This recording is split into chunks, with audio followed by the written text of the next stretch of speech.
संस्कृत के इस virtual class में सभी विद्यार्थियों का स्वागत है। आज हम आपको एक नया प्रकरण पढ़ा रहे हैं, संधि। संधि में नया चैप्टर है व्यंजन संधि। व्यंजन अर्थात हल संधि।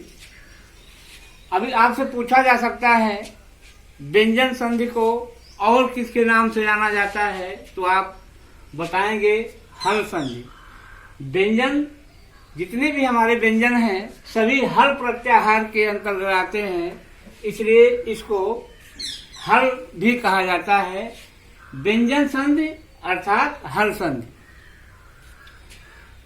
इसकी परिभाषा है, यदि व्यंजन के बाद अर्थात हल के बाद व्यंजन हल या स्वर आए तो व्यंजन संधि होगा।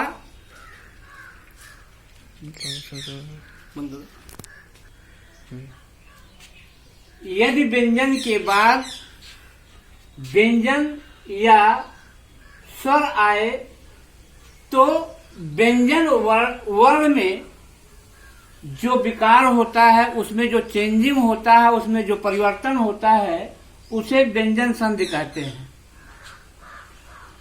व्यंजन के बाद यदि व्यंजन आए तो व्यंजन वर्ण में जो विकार होता है, जो उसमें परिवर्तन होता है, उसका जो नया रूप बनता है, उसे व्यंजन संधि कहते हैं।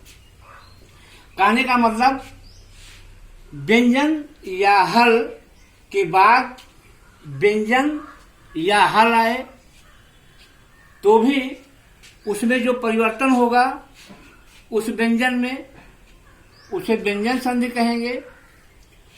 व्यंजन के बाद व्यंजन वर्ण के बाद व्यंजन आए तो व्यंजन के रूप में जो परिवर्तन होता है उसे व्यंजन संधि कहते हैं। जैसे वाक धन ईसा। अब वाक में का था, ये व्यंजन है, उसके बाद बड़ी ई अर्थात दीर्घ ई आ रही थी, तो इसमें व्यंजन के बाद स्वर आ रहा था, तब भी ये व्यंजन में जो परिवर्तन हुआ गा के रूप में हो गया वागीसा। दूसरा उदाहरण है सत धन चित। यहाँ व्यंजन के बाद फिर व्यंजन आ रहा है। ये जो चा है, ये जो ई है वो चा के बाद है, पहले व्यंजन है। सत धन चित। व्यंजन संधि का पहला सूत्र है सचुत्व। पहला सूत्र है सचुत्व संधि।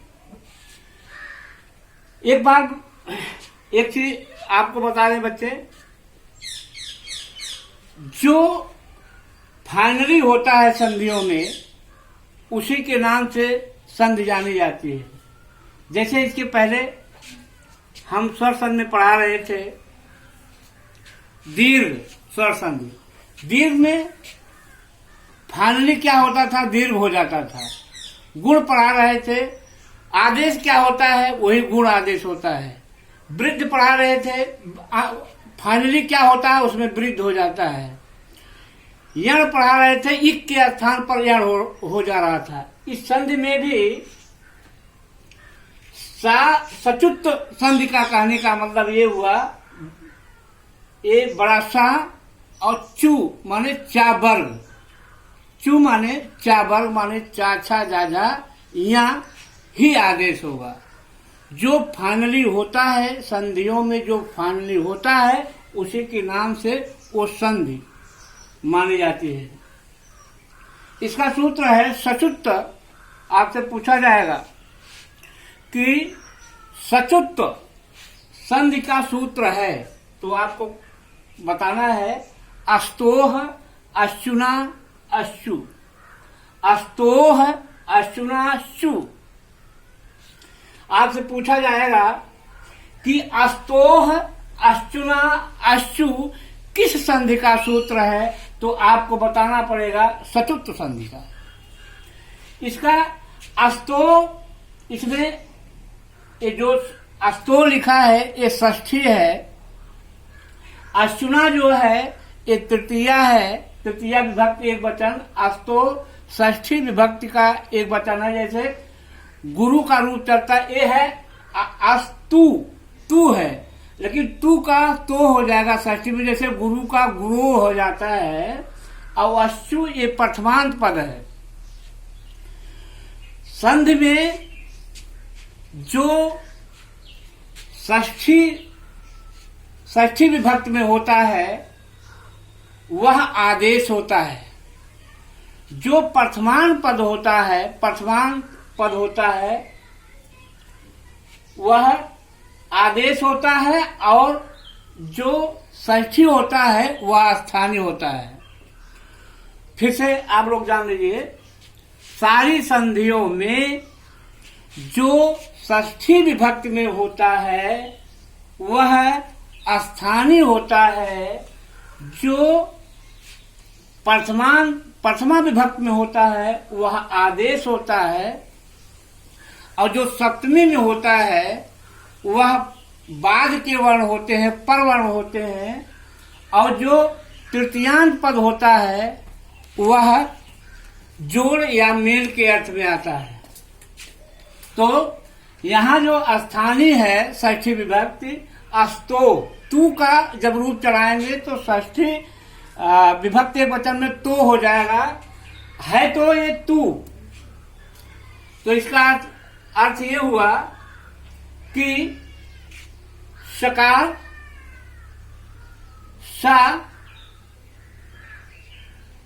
और तू का मतलब हुआ ता था दा धा ना। ये अस्तो का मतलब हो गया, और अश्चु का मतलब होता है बड़ा सा, और चू माने चावल, मतलब सा चा छा जा झा या हो जाएगा, माने ये स्थानीय, इसके स्थान पर ये अस्तो माने छोटा सा, और ताथा दाधा ना के स्थान पर बड़ा सा, और चावल चाछा जाजा यह हो जाएगा। लेकिन कब? जब अश्चुना बड़ा सा और चा छा जा झा या के योग में आएगा। तो पूरा अर्थ ये हुआ, यदि छोटा सा और ता वर्ग ताथा दादा या के योग में इसका मेल चाहे आगे चाहे पीछे बड़ा सा और चा छा जा झा या आए, तो ये जो सा है छोटा सा बड़ा सा हो जाएगा, और जो ता वर्ग है ता था दा धा ना वह चा छा जा झा या हो जाएगा क्रमशः। अर्थात छोटा सा बड़ा सा में हो जाएगा, ये ता हो गया, ये ता का चा हो जाएगा, था का छा हो जाएगा, दा का जा हो जाएगा, धा का झा हो जाएगा, ना का या हो जाएगा।